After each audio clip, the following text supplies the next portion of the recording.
নন্দলাল কবি দ্বিজেন্দ্রলাল রায়। নন্দলাল তো একদা একটা পড়িল ভীষণ পথ, স্বদেশের পরে যে করেই হোক রাখিবে সে জীবন। সকলে বলিল আহা, করো কি নন্দলাল।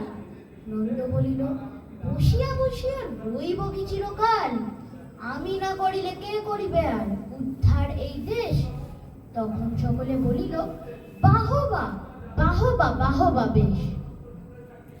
নন্দর ভাই কলেরায় মরে, দেখিবে তাহারে কেবা।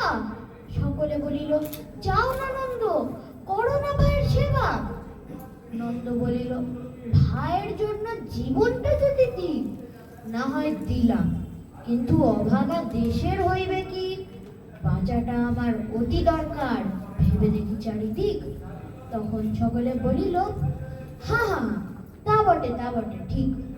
নন্দ একদা হঠাৎ একটা কাগজ করিল বাহির, গালি দিয়া সবে করতে বিদ্যা করিল জাহির। করিয়া শূন্য দেশের জন্য নন্দ খাটিয়া খুন, দেখে যত তার দুগুণ খায় তার 10 গুণ। খাইতে ধরিল খাও সন্দেশ থাল থাল। তখন সকলে বলিল বাহবা বাহবা বাহবা নন্দলাল।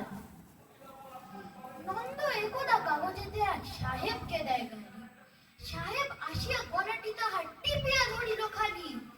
নন্দ বলিল আহা, করো কি, ছাড়ো না ছাই। কি হবে দেশের গলাটি ভুলিতে আমি যদি মারা যাই। বলো কা বিঘত, নাকে দিব খর, যা বলো করিব তাহা।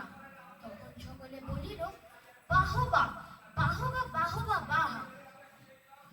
নন্দ বাড়ির হতো না বাহির, কোথা কি ঘটে কি জানি।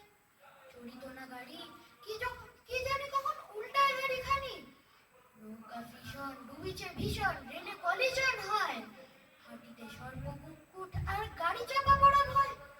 তাই শুয়ে শুয়ে কষ্টে বাঁচিয়ে রহিল নন্দলাল। সকলে বলিল ভেলারে নন্দ, বেঁচে থাক চিরকাল। নমস্কার।